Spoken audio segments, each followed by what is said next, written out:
Malaking hamon ang pagtawid mula sa tradisyonal na pamamaraan ng paghatid ng balita at impormasyon patungo sa digital world.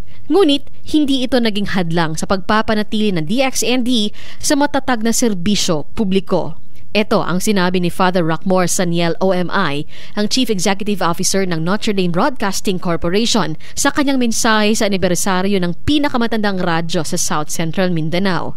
Inaanyayahan nito ang lahat ng mga miyembro ng mga empleyado ng DXND, lalo na ang nasa News and Current Affairs team, na naway magpatuloy na maging boses at mata ng mga nasa laylayan. Ang challenge gapon sa news, especially sa AM this time, is yung social media. But take it as a challenge and at the same time, opportunity. So dako gyapon ang atong paglaom, dako gyapon ang atong damgo o mga plano sa DXND and the whole NDBC nga mo sabay sa panahon with the use of technology, with the use of social media. Nagatuo ko nga kaning DXND mamahimo gyapon nga present even many years from now. Tuwa at pasasalamat naman ang ipinaabot ng dating empleyado ng DXND na si Father Dodoy Dakipil sa anibersaryo ng Radyo Bida.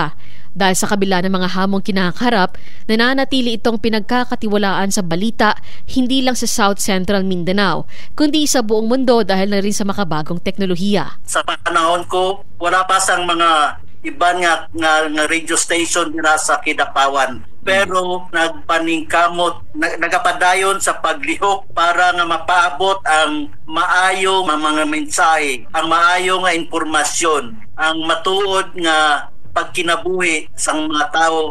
Pasasalamat naman ang ipinaabot ni Station Manager Agnes Mayra Piñol at Program Director Luigi Alan Tutor sa mga Chief Executive Listeners ng Radyo Bida na silang dahilan ng pagbangon ng mga empleyado ng maaga at sa patuloy na pagtitiwala ng mga kliyente at advertisers.